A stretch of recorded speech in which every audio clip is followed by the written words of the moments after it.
And welcome, ladies and gentlemen. Here we are for Facebook question and answers with Triathlon Queensland. Here we've got Wazza Squad. So we have Luke Willian here, Bree Thomas, Josh Kassulke, and also the big Warwick Dalziel as well. So here we are. This is the first of hopefully many episodes with our Facebook questions and answers. And hopefully we've got you guys chiming in at home. We'll get tongue-tied already. And we'll be hopefully answering lots of your questions. So make sure you're jumping on Facebook, writing your answers, or your questions, and we'll answer those as much as we can. Now, we've got Luke Willian, of course. He came 8th at the Commonwealth Games on the Gold Coast this year. He's had a number of wins as well. Also raced as a professional elite athlete in the seniors for the first time in 2018. So, big Luke Willian over there. We've got Bree Thomas right next to me. Now, Bree is a national champion in cross country and also has represented Australia at the cross country world championships and also mountain running as well. And she has made the switch across in 2017 across the triathlon full time. So she's a talent to watch out for, and we'll find out more about Bree's story. Yeah, don't be shy. We got Josh over here. He's one of our para athletes. So he has won many events. So Devonport took out first place in the Oceania race down there. So he's 11th, I believe, at the World Championships on the Gold Coast for the World Championships Grand Final. And we're looking forward to seeing him bounce his way up in the ranks on the world standings, and hopefully we'll see him at Tokyo 2020, which is a bit of a goal. And of course, the super coach with about every degree you can think of when it comes to sport, Warwick Dalziel. So a big welcome to all of our guests here this evening. And of course, Luke, tell us a little bit about yourself.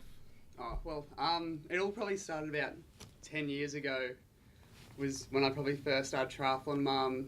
Over summer, some of the kids moved out of the neighbourhood, and Mum's like, oh, I don't want to deal with them, so she probably found the most intensive sport she could and put us in that, and me and my brother started in triathlon then, and it's kind of, I've come along, done cross country all through schools and everything, and it's kind of led me all the way here today. And when you started off with triathlon, as you said, a number of years ago, did you join a squad straight away, or was it straight into like a Weet-Bix race? How did we start? It happened to be under Waz's junior program at the time. So been with him the whole time, it's been a long time. So he's got to see me grow from about this big and uncoordinated Bambi into got some pretty cool achievements now. So that's pretty awesome. Yep. And Bree, so you've made the switch. So I first met you a couple of years ago. I think it was a Gold Coast Marathon. You were there, did a smashing 10K there. And I saw you, the jetty to jetty. You won that. And I think I got to interview you for the first time. And you're going down to the national championships, which you then went on to win. You've made the switch then from running, where you've had a great little career and was promising 2 triathlons. So talk us through that little switch. How did we get you started? So I have grown up running pretty much. I absolutely loved it. I obviously represented at a state and national level, and also did world cross country and world mountain running, which was awesome. I started doing a bit of cross training when I had a few injuries, and that's when I kind of found my love for triathlon, and it really started to interest me as well. So, you know, something came up with Triathlon Australia, and they had a talent search for triathletes. So I applied for that, and pretty much within a week, I, was in a new squad and was starting to do triathlon full time. And pretty much since then, I've fallen in love and enjoying it so far. And that's pretty exciting to go from the running. So we've got lots of great runners. We think of Melissa Horschild is one, so world champion at 70.3. So you've got some idols. We've got Rinny's gone through. She's a great runner, has run Ironman world champion there. So we know that you've got the pedigree. How's it been picking up the swim and the bike? What's that been like? Yeah, it's been pretty tough. I didn't grow up swimming, so to come in to triathlon, it's been a shock to the system. But under, I've been able to, improve my swim a fair bit within the last year. And he's been great for that as well, just with all the technical side of things. And I think that on the bike and with the run, we've got a revolving outside. The black line, how's that done for the mental game? Yeah, it's been tough, but definitely getting there. In that aspect. Putting pictures down the bottom for you? Oh, no, we've done a lot of videoing and technique analysis to work through, and lots of drills, and like anything, younger people often prefer to look at themselves on film when you're changing technique, so we've certainly done that with Bree, and it's certainly come a long way since we started. And then the last part on that then, Bree, is so you've come across the swimming where you haven't done too much, but you've had some success in triathlon already. So talk us through the little successes that you've had so far. So I won the Australian Championships this year in Which short is course. not bad in your first year of triathlon. Yeah, at my age group, which Yep. was awesome. And that took me on to obviously being selected for Worlds, which was on the Gold Coast, and I also came third there, Yep. which was awesome to get up on the podium representing your country. Yeah, wow. And then also recently at Noosa in Open Age, I was fourth and also received the Garth Proud Award, so that was really exciting. Which as is well. massive. Yeah.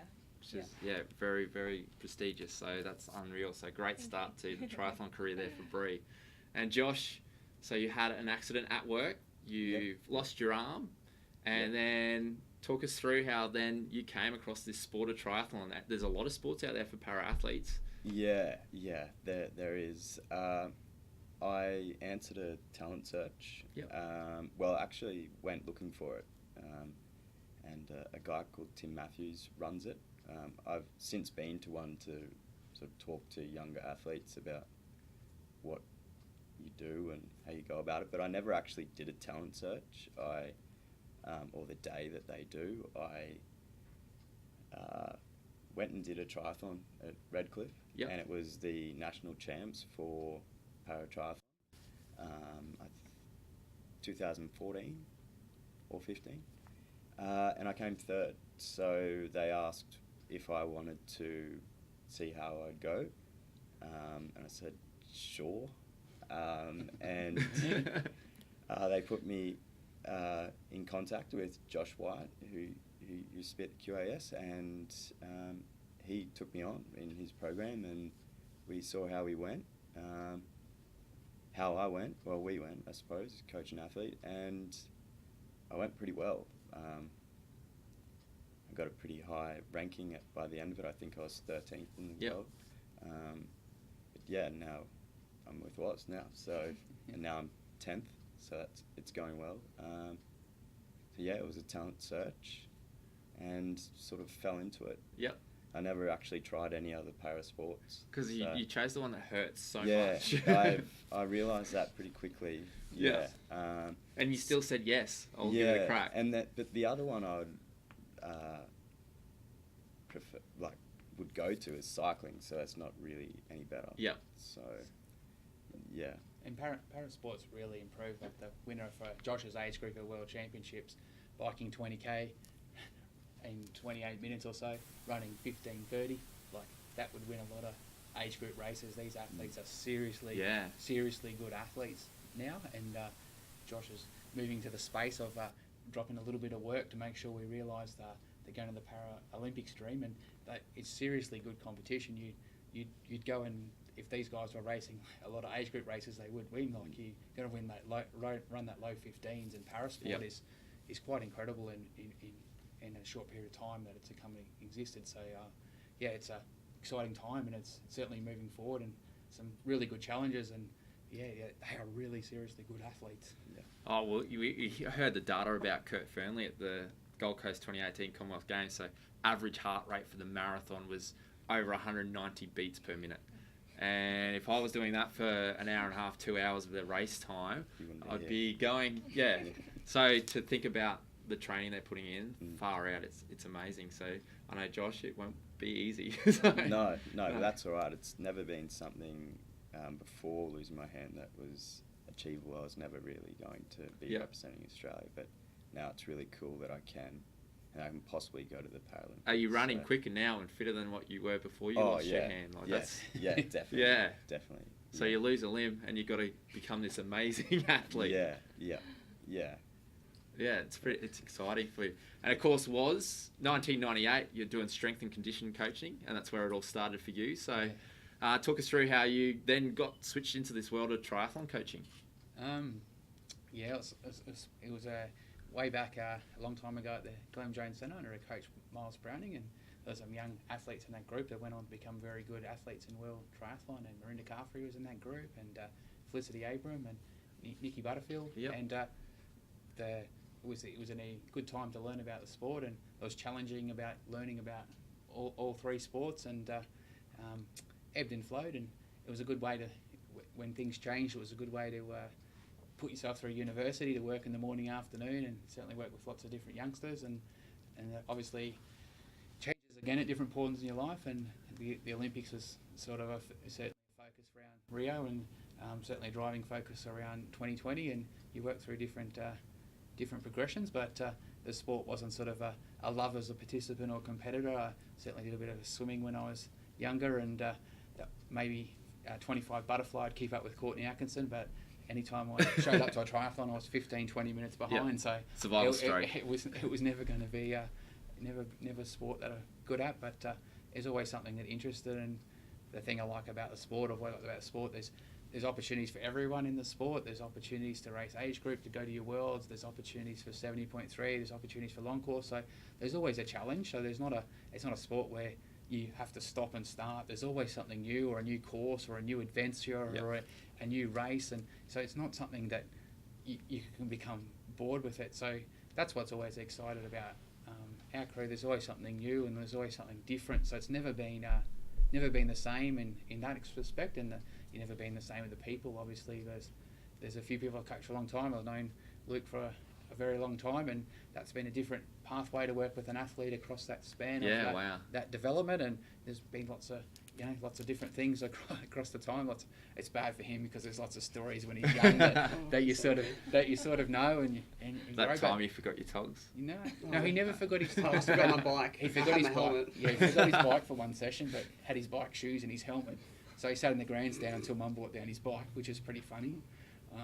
But the shortest been forgot togs, but the bike was a particularly good one. You don't really forget your bike for a bike set when you've got everything else. That was pretty funny, but Yeah. So yeah, that's a summation of the sport. So it's all. I think at the sport, it's such an exciting time for the sport at the moment. There's mixed team relays. There's opportunities for short. There's opportunities for long. There's sort of Super League. There's just so much around in the sport. There's great club racing in Europe. So I think it's a really exciting time, that there's so many opportunities, and it's growing, and it's certainly not shrinking. So I think that's what makes it still exciting. There's new discoveries and new days out there. Yeah, no, so see the excitement in the coach's voice there. So questions come in for everyone. So we'll start with Luke, and we'll sort of work around, because I think it's a question that's sort of everyone's a little bit different. So the question is, what is your pre-race ritual? So Luke, what would you do leading into a race? What is it? Race morning, wake up in the morning, what do you do? I normally wake up, have some Wheat Bix. That's all kind of my go-to brekkie food. Like, no You matter look like a where I Wheat am. Bix kid. Wheat Yeah, Bix, always am. sign on. We've got a new ambassador. One thing I do before races is I dance to try and, because there's a lot of things going on, especially on the bigger stage. Yeah. And it's easy to kind of get distracted by something. So I kind of just listen to music that they always play over the loudspeakers and dance around and joke around. So that's probably my. Yeah. I pretend no one's watching, but everyone's watching. Luke does that all the time. He's always dancing. Yeah. Hey, can you show us a move today? No, I'm sure. So there you go. Make sure you see Luke before your next local race, and you'll see him doing a few moves.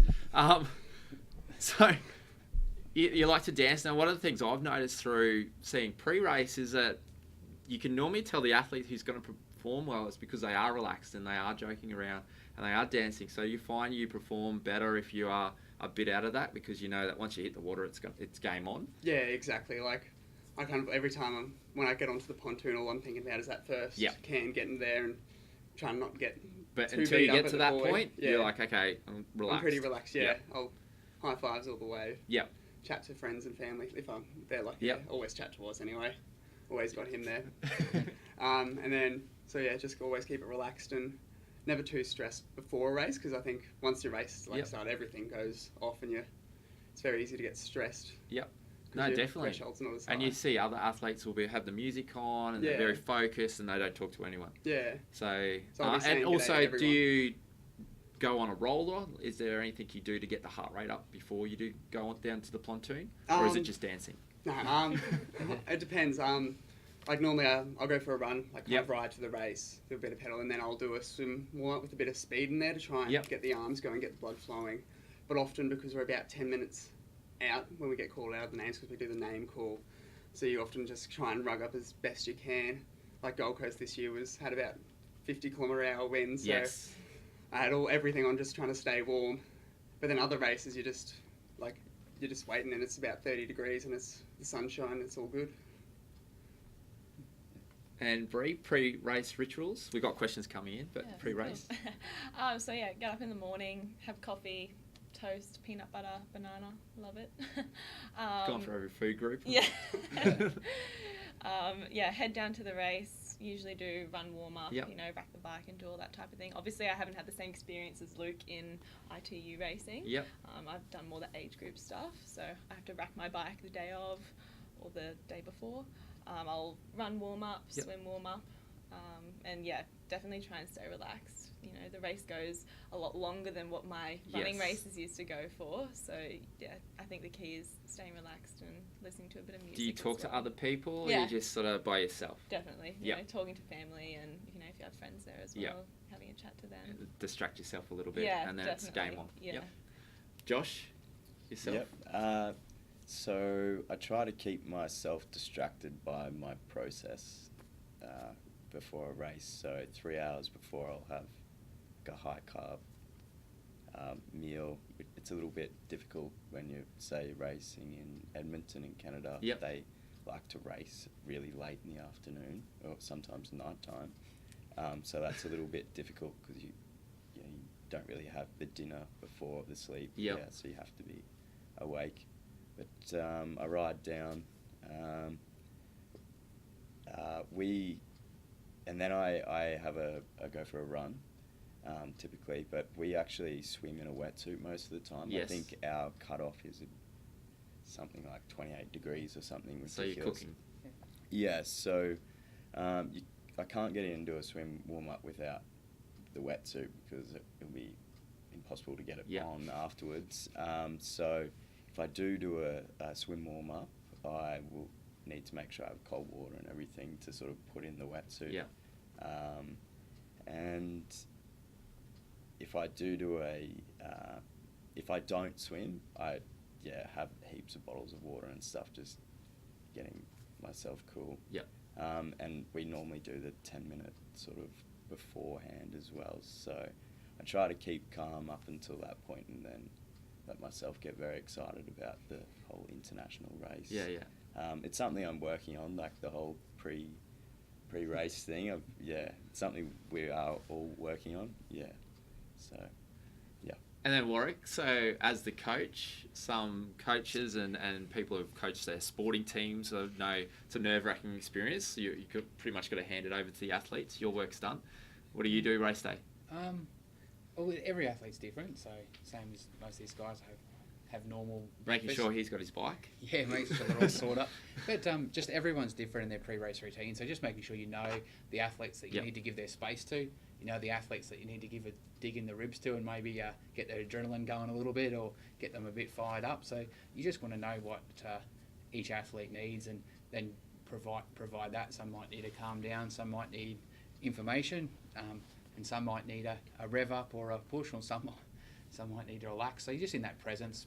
But the athletes will find you, or you'll see something that you go, oh, geez, that athlete's not relaxed today. I'm going to go and find out what's different. And if they're in a normal pattern, you'll let them be. But if you notice something, you'll go and instigate what you need to do to get them in that right zone to race. So everyone's different, and it changes in races. Like in bigger races, you might someone's more anxious. In smaller races, they're less focused. So there might be you might get an inter-squad competition going if it's a local race about who can win what. Josh is pretty good at stirring our squad up about who can win what in those local races. And You the bookie. yeah, well we can't Yeah. do that. No, it's not Yeah, they're all coffees everywhere, but that's a bit of inter-squad rivalry. Yeah. And, everyone gets everyone on their toes, gets the competitive juice going. And I guess with that sort of, how would you explain the culture of Waz's squad? So we have a bit of ribbing, bit of rivalry. Everyone seems pretty It relaxed just all and comes knows from each other Josh. well. He's the one Yeah. that's setting up the competition. He's in one person's ear in the next guy's. And Yeah. Well, look, you want athletes to go fast. So Yep.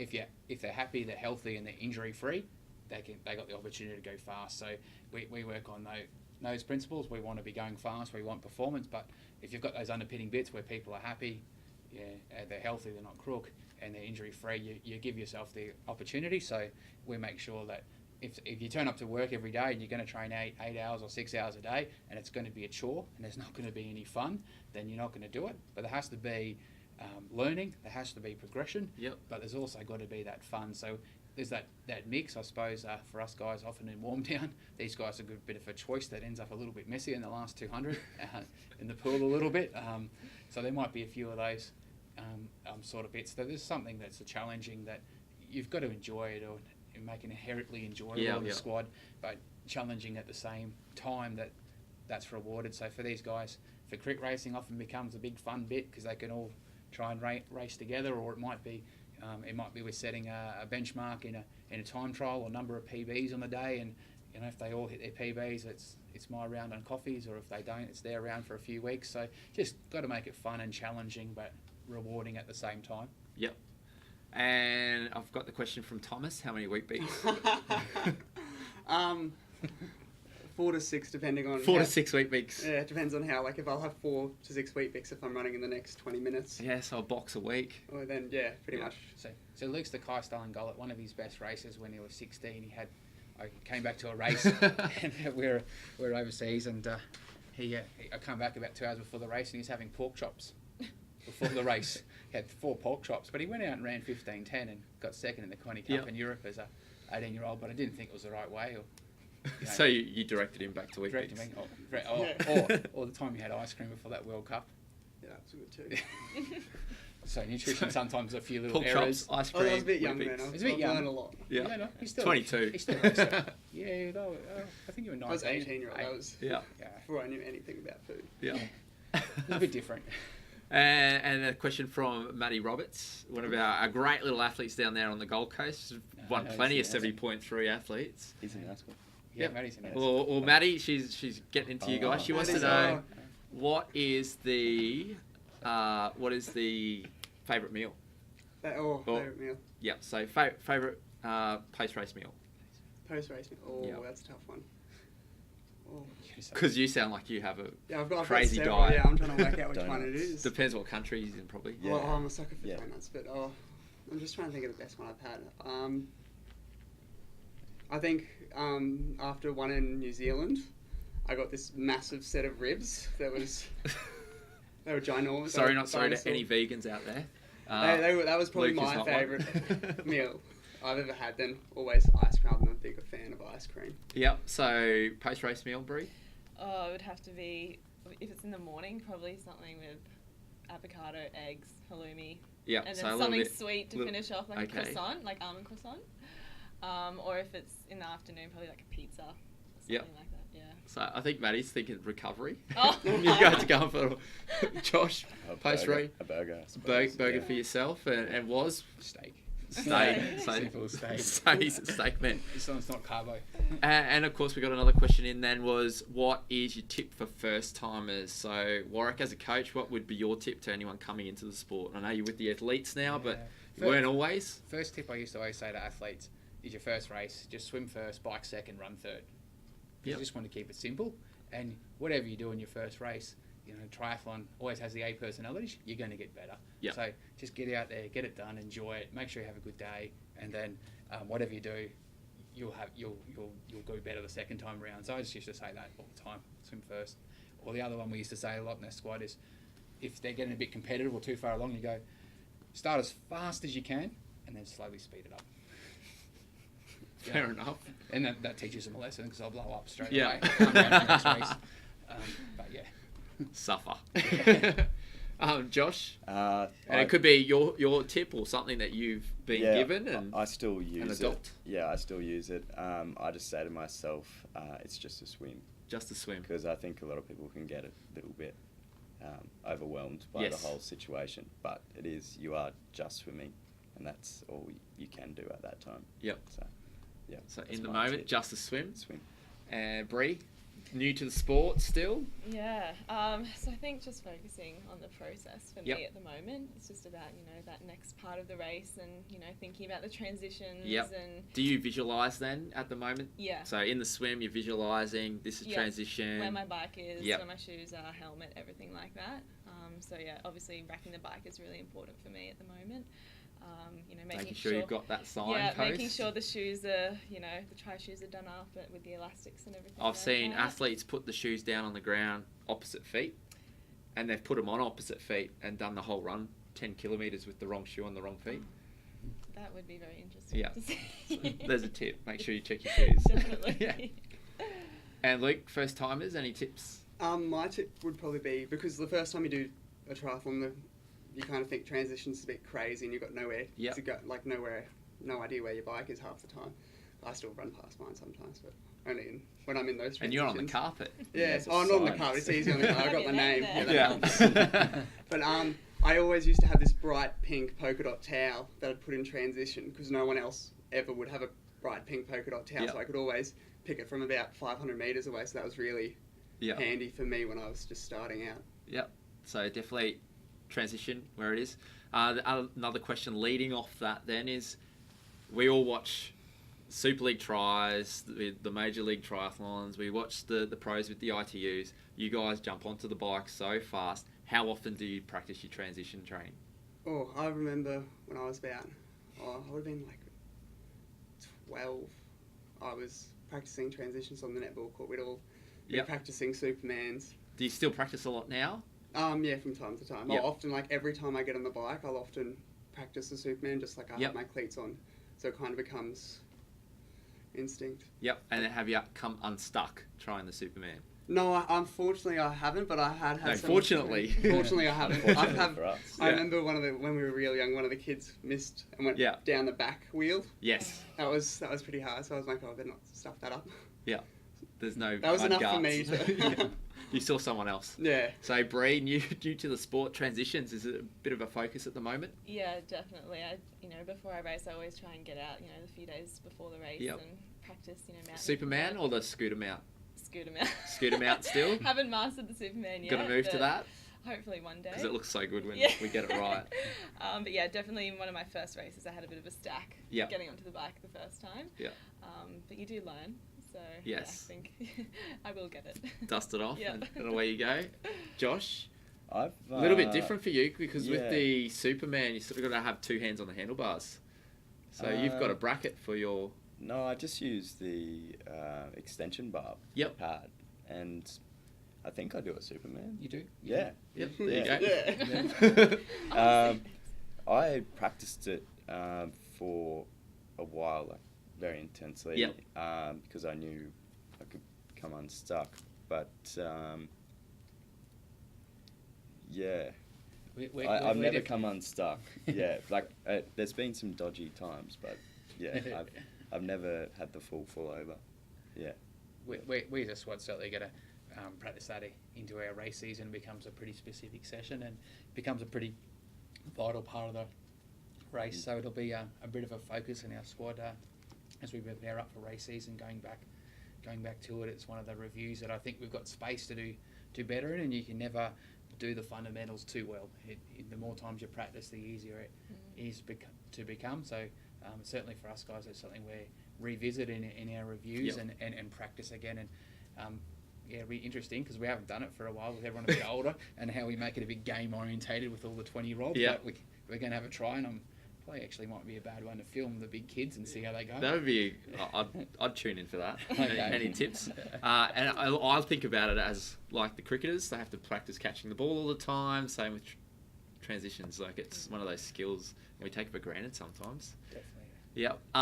For Luke, I'm going to ask you this question because you've probably got the most international experience. What's your favourite race? Oh, that's a tough one because I love racing at home just because like Noosa and Mooloolaba, like it's just such a big environment. Like everyone always says, "Hey, how you going?" But then like you also go to Hamburg and so to have a win at Mooloolaba must have been wow. Yeah, it was awesome. And then like you go to Hamburg and there's 100,000 people out there cheering. So that's one of my favourite races. Yep, and so like the course is technical and it's really fun. So Brees, out of your races so far then, so do you like the flat courses or the ones with a bit of more technical stuff in it? I enjoy the technical side of things, but my bike skills aren't that great yet. So definitely still working on that area. But I think so far Noosa has probably been one of my favourites. I think just being home was everyone's amazing. there. Yeah. and you have so many people cheering you on. Yeah. It's just an amazing atmosphere as well. It's pretty special. Not much goes past the biggest triathlon in the world. No. Like, there's a reason we have 10,000 people there. It's unreal. Josh, you've had a bit of international experience as well. So racing here compared to overseas, what would be your favourite race? I think Devonport Triathlon is my favourite. I was expecting you to say Redcliffe, but we'll go with Devonport. No, the Devonport water is really nice, and it's Tasmania. It's a really nice place. Yeah, and you have to wear a wetty, so you want a little bit cooler. It's always a bit cooler, and it's a little bit quiet down there. So you sort of go there to race, and that's it, and you can stay focused. Whereas the other international races there's a lot going on, and I haven't been to those places that many times, so it gets a little bit overwhelming sometimes. I got Annabelle White has asked the question: how do you use your advent calendar? I don't even know who I'm directing this to. Who has the advent You calendar? always go 1 to 25. Yeah. So who am I directing this question? Luke. Yeah. Okay, Luke. So what's the advent? You start at day 1 and go to day 25. Yeah. So Okay. you had a bit of trouble with that. She started the other way around the other day. So yeah, Annabelle. Yeah. Start with 1 up the top left-hand corner. It's like reading a book. Okay. Thanks, Annabelle. That was the most triathlon-specific question we've had today. We got from Katie, so she's just done her first try, and she wants to know what it is that fuels you guys to go as hard as you can. So what is the thought process behind that little thing? I think about it when you meet athletes, it's that little bit of mongrel. You can normally pick it in someone. So what is that drive behind you, Luke? I don't know, like one of my favourite things is when you're on an absolute limit, like everything starts to, on the world around you kind of becomes a blur. It's Matrix. And like you're just like tunnel vision. Yep. And like I absolutely love that feeling. Like I'm always trying to chase that feeling. And like it's just, the world around you just So you're just moving. in a focus zone. Yeah. You're on your limits. Everything else is starting to shut down. Yeah, and then you cross the line, then you have to lie down for about half an hour. Yep. But yeah, I absolutely love that feeling. It's like very unique to triathlon. Like you don't get that feeling. And then, anywhere so else, is it really. more that feeling in races that you're after, or is it then the race goals fuel you as well? It's like, okay, I want to see if I can go faster than that, or is it just that sensation? It's normally like I just want to keep catching the person in front and Yep. keep knocking them down, keep Yep. going until I'm at the front. That's always kind of the goal, is to, Yep. you always want to win. But yeah, that's the way I try and win. Yep. So, yeah, focused in the zone. Bree, mountain running, cross country. Two of the toughest things you could think of. Triathlon, not any easier. No. The short course definitely isn't easy. It all hurts. What's your drive? Because you want to be one of the best in the world. Yeah, I'm probably pretty similar to Luke. It's just about getting Yep. in that zone. And, if you've got family there, you want to make them proud as well. Yep. So, keeping them in the back of your head, and then also the goals that you want to achieve as well within the sport. And then for me, it's just get onto that run and run as hard as you can. Yeah. After, Well, you love the run. Yeah, after, that hard swim and bike, it's Yep. just about getting out there and smashing yourself. And I think loving the run definitely helps when you know that, hey, I get to look forward to the favourite part. Yeah. I would hate to be a swim biker where it's like, oh, I'm going to get past, or they're going to catch me, or you're sort of scared that they're going to come for you. So, yeah, definitely. Yeah, always look forward to the run. Yeah. Always getting off the bike thinking, it's time to go. Yeah, it's time. It's race time now. I've given them a lead if I have. Josh, what is it for you? What's your motivator? So you've come into the sport, and now you're after sort of top 10 rankings in the world, and Tokyo 2020 is coming up, but what's the little fuel in your belly that gets you out of bed in the morning and goes, hey, I want to be the best I can? It's wanting to be the best I can be. It is a weird thought because I haven't had that for too long, because it's only really started 2013. It's wanting to push myself. I do like pushing myself, like Luke was saying, but and Brie was saying she's a runner. I like bike riding, so I sort of say, I've got to get off the bike now when I see my Garmin come And are up, you trying to switch that though? love the run? I'm really starting to enjoy my running. Yeah. Yeah, but yeah, that's normally what goes through my head. Just wanting to push myself, and I've sort of got myself into this position. So, Yeah. Yeah. No, that's So good. that allows me to push my goals further, but yeah. And then there's plenty of coaches out there. What's your Me, drive? just want to get better every day, better at what you do, better at your process. You want to be better, and when you're searching for a long time, you start to realise you might know a bit, but you still find out if you go deeper and deeper, there's more you don't know. So it's about getting better every day and getting these guys better every day and showing them ways to improve and as people and as athletes. And if you've got that going, it's away. But there's always something new to learn. There's always something new to get and innovate and push forward. And making sure there's something new every day that's coming up, and try to flip it around a few times. And these guys have got to search around for some new things on a few skill areas we're working on. So changing the process to see if they can teach me something new about what I'm trying to solve. And we've got a few challenges there, but want to make sure that we're pushing to get better. And it seems that you love learning. Yeah. That's what's come across the whole way. So you fuel by that learning, and that's a constant. You never know everything. Exactly, and if you want to be good at that, you've got to find someone that knows more than you and engage. So for us guys, that might be bike fits or physiotherapy or nutrition, or someone's going to know something more about that space, and you've got to keep finding those people. So you're keen to go and ask questions of other people? Push that boundary and get better and better and better. If you don't, you're not going to be world class with second-hand information. So we want to seek those people and push everyone to keep improving and becoming better. So it might be adjusting something small in a bike setup, or it might be we're doing some sweat testing coming up, making sure for the hot summer months we're fueling appropriately from the set. But how do we each day get out there and be better than the day before? Yep. So sweat testing is massive in the long course stuff. So seeing you apply it to the short course. Yeah, well, it's going to be hot through summer, and we're certainly going to do some Ks in the heat. And Tokyo for these guys has some challenges that'll be pretty hot and humid. And if we don't prepare up appropriately for that and train when the day is nice and cool all the time, we ain't going to adapt to what's going to be required of us to perform. So we may as well do it in training, and Queensland's beautiful for that. As long as we get it in before we get a storm, that's always a bugger if we've got to get early enough to get that in the afternoon. Yeah. But the athletes don't particularly mind if it storms halfway during the set. No, that's good. Now, Matt Roberts, one of your mates at your training squad, wants to know who the lucky lady is. Just shout out. Oh, Ellen Kassulke. Love you, Ellen. I hope she's watching. Yeah. Mum and Dad too. Well, she is. So we got that in. So there you go, Ellen. Another silly question, just to keep it real. So I was talking to you guys before we jumped on the camera. I said, how do you get out of the triathlon bubble? You can't be in it 24/7. How many fortnight wins? Well, I think it's 2. So 2 wins. 2 wins. It's been a tough journey, but I think it's time to hang up the controller and find something else. So dancing, fortnight. What can't Luke Willian do? Basketball. Can't win We're 3. going to find, can't win 3. That's it. Or dunk. Another one was, who is a faster runner out of Bree and Josh? Bree? Yeah. He doesn't bet on that one. He doesn't. Didn't even fight us on that one, did he?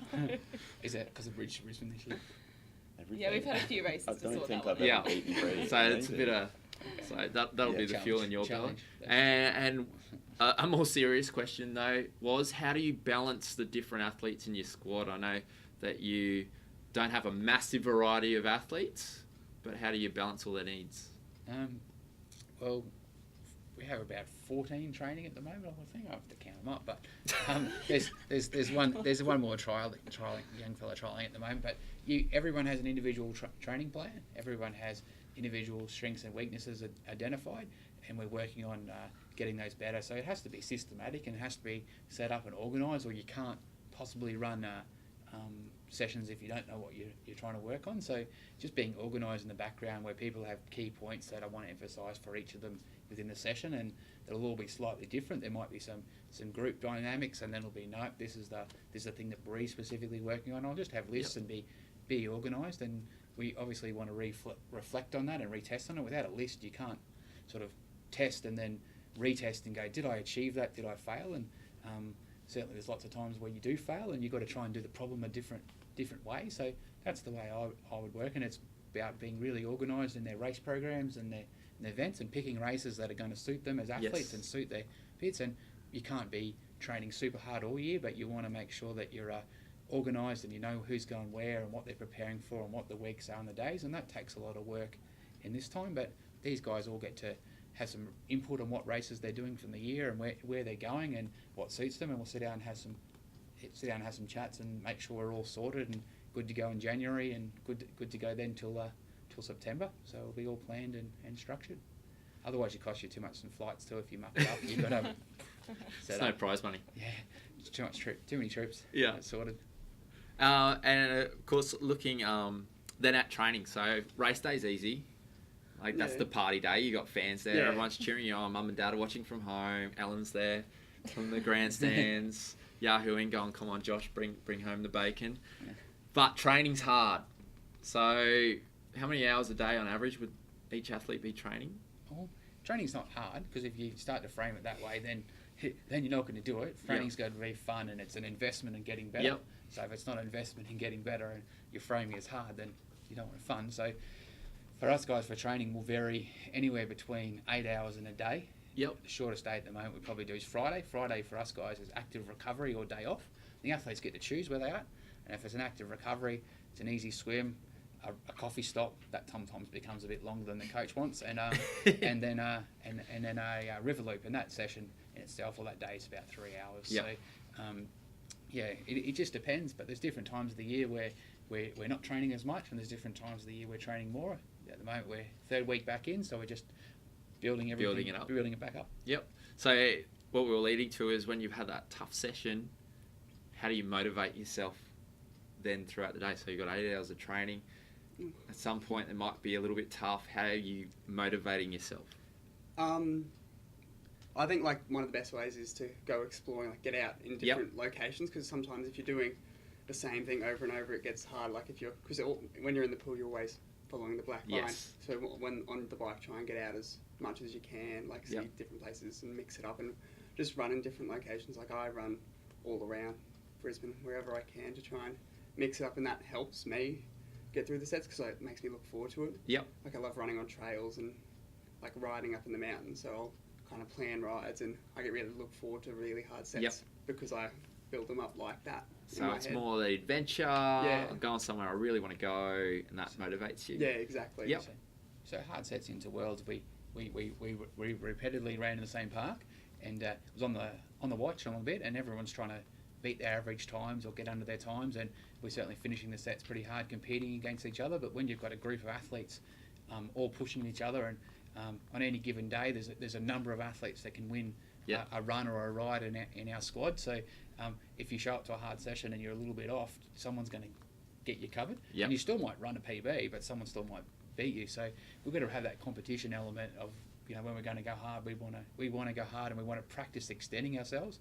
But afterwards, we want to encourage each other, and there's always a bit of camaraderie that I got done today. I'm going to get you next week. There's a bit of banter, pretty much, I'd say, consistently. It sounds like Josh leads He's quiet today, but really. So there's always that sort of encouragement, but you have to push yourself. If you're going to expect you to push on race day, you have to do it in training. You can't do it. You can't just show up race day and expect to go hard and not have done it beforehand. And then Bree, for you, coming from the running, how have you found it different training in triathlon now? Yeah, it was a bit of a shock to the system. Have you enjoyed it more? Yeah, having a variety definitely. in your... I needed the variety. Yep. I think coming from running, where you literally just running. Yeah. To come into a sport where you swim, bike, and run every day was tough to begin with, but I've loved it so far. I'm like Luke. I love changing the locations I train in, and just having new experiences as well. Even if you go down the coast and run somewhere down there, or ocean swim, just mix it up as much as you can. But on the tough days, everyone has bad days and good days, and I think if you get through those ones, they make you stronger as well. Yep. And then you're finding motivation with the new squatters as well, so you're around new people? Yeah, definitely. Our squad, we have internationals, come in and out throughout the year as well, so it's always awesome to learn about their culture and who they are, which makes it interesting too. And then Josh, it seems like your motivation is to try and beat people, or sort of niggle away sometimes. Yeah. Yeah? Yeah, it's fun. It makes the whole training experience fun. I don't really want to go and train with people like rocks that don't talk to me. Yep. So it's good to have a bit of banter. But triathlon at the moment for me is a bit of a escape from work. So I don't really... I run the same course pretty much every time I run from home, and I do some trainer work as well, which a lot of people get bored of, but yeah, I don't. You don't kind of mind have it? enough excitement. Yep. In other things. Yeah. You'll have some more. Yeah. A few more days coming up. Yeah. Yeah. So I might, when I step up the training, I might have to, change. But it becomes change more locations. of your job rather than at the moment you are working, and so Yeah. yeah, Yeah. a little bit It's all different. So different, you're training more like a lot of the age group athletes who are holding down full-time jobs and then trying to train on top. Yeah. So I'm still waiting to hear from Woz if I'm riding tonight. So Yep. hopefully not. Tomorrow, mate. Sprint Yeah. session. Sprint Yeah. session. You love it. So one of the questions then was, Josh, have you mastered the bunny hop over the gutter? Bit of bike skills. Can when I'm wearing my prosthetic, I'm pretty good at it. But when I'm not wearing my prosthetic, I don't really like doing it with one hand. Yeah. Yeah. Yeah, Yeah. you don't want to scrub the gravel out. No. No. I do mountain bike a little bit.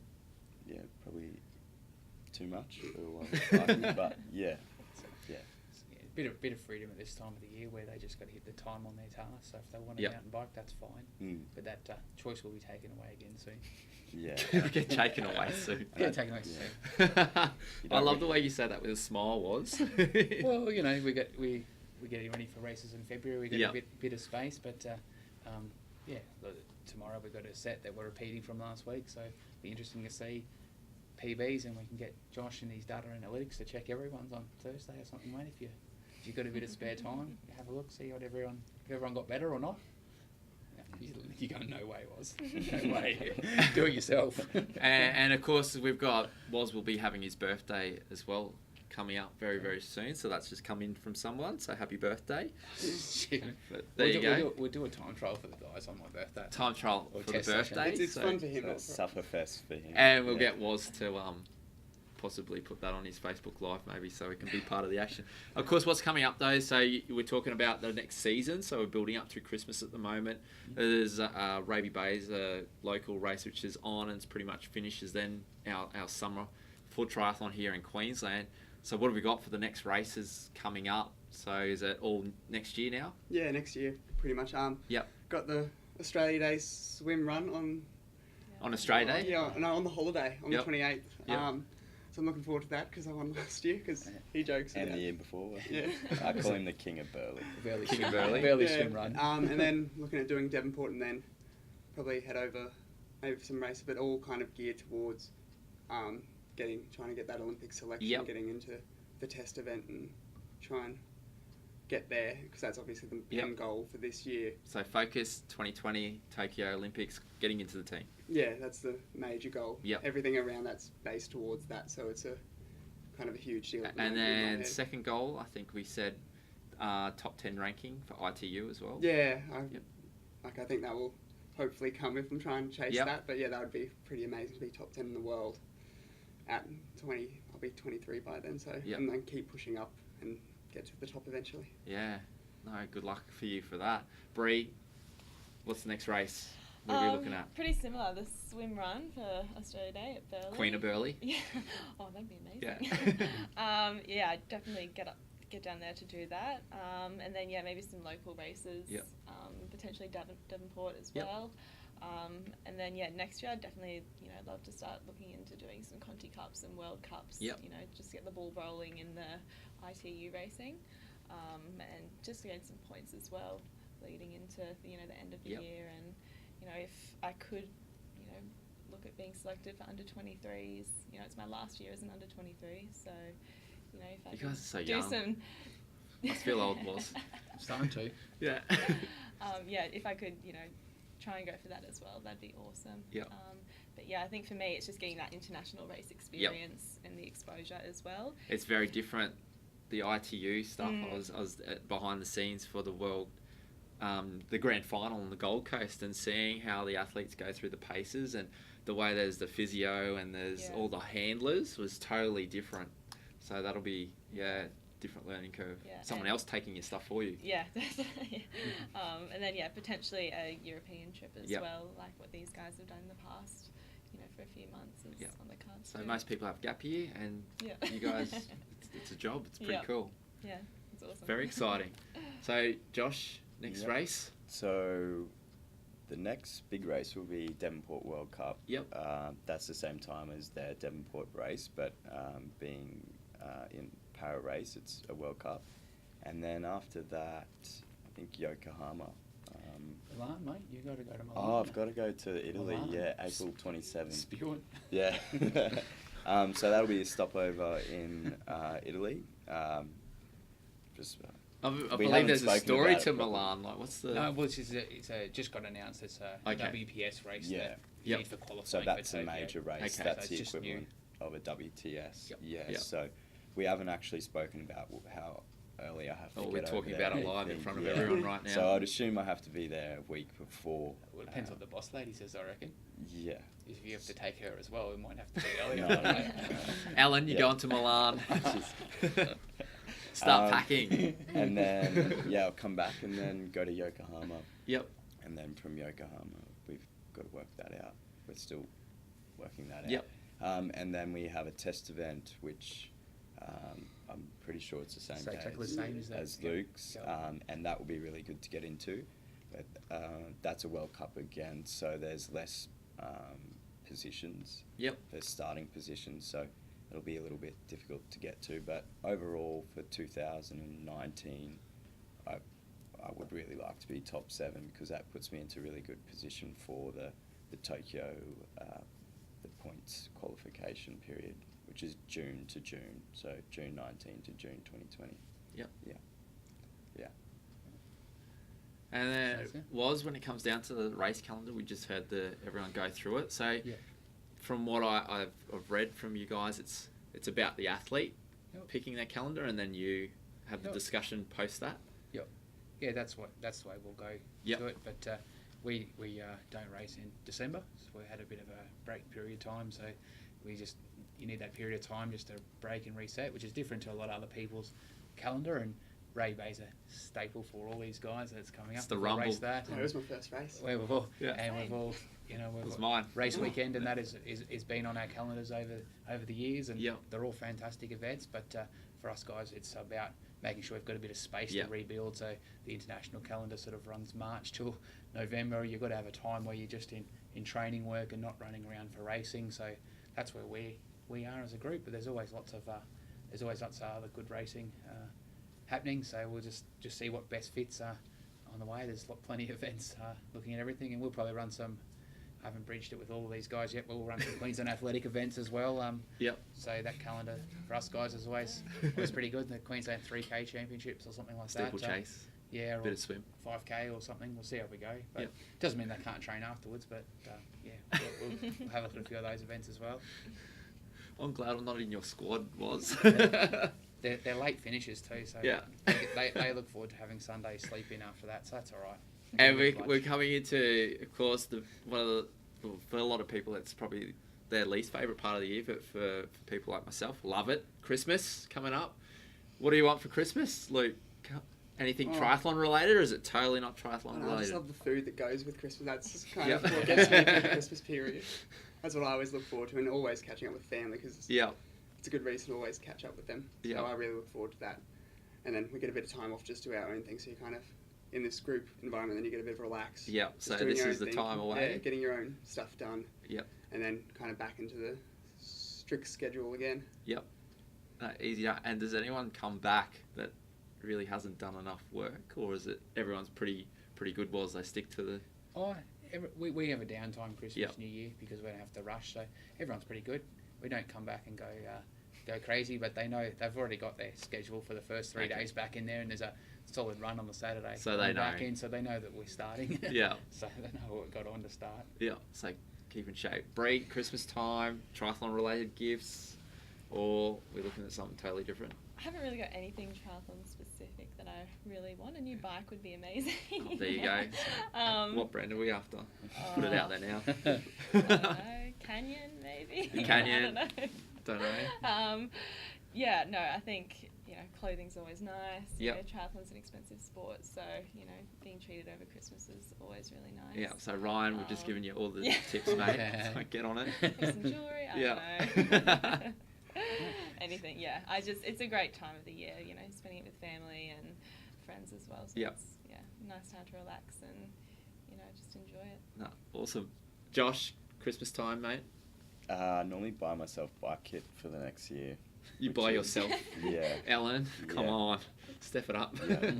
He's taking you to Milan. You got to get out there and buy a That's full what he kit. spoke about. She's not coming. We've actually already spoken about it. And I don't have to work, so that's good. Yeah. Yeah, that's nice. So time off work. Mm. And it was? For Christmas, New Year's, just a switch off from triathlon for me. So I just try and have a switch off and go away and Log into your Fortnite account and try and get more than 2 wins. No, I don't even know what that is. I go fishing or Fishing go for a swim gear. at the beach. He's or just something. glad he doesn't have to deal with me every morning. Yeah, no, Time away from work. just a break time because even when we have a break in November for that guys, it's always planning or resetting. So when these guys come back into training, you want to be organised. So Yep. when they give them a break in November, it's not a coaching break. It's You're planning. Yeah, planning time, and so their coaching break for me is that time. So come back refreshed and ready to go. Ready to deal with rumble. me. Pardon? Ready to deal with me. Yeah, you should be okay. Well, I just heard for Christmas, Luke's family's coming to your house. yeah. So Well, there's not enough food. there's not enough food. We did have a squad barbecue at my place last year, and Luke's family, Luke's dad's a butcher, and he was really good. He bought around 20 rib fillets and had about 18 people at the barbecue, and all the rib fillets and everything else, all the food went. So I don't know how many you had, but I reckon you had a couple. So it's okay if your family comes around as long as they cater. Yeah. I know, he's kidding. Okay. He's kidding. He's joking. Yes. I hope. Tensions. Nah, he's fine. And of course, ladies and gentlemen, that concludes our Triathlon Queensland Q&A number 1 here with Waz's squad. We hope that you enjoyed it. Hopefully we've answered lots of questions and look forward to hopefully seeing it take off once again next year here with Triathlon Queensland.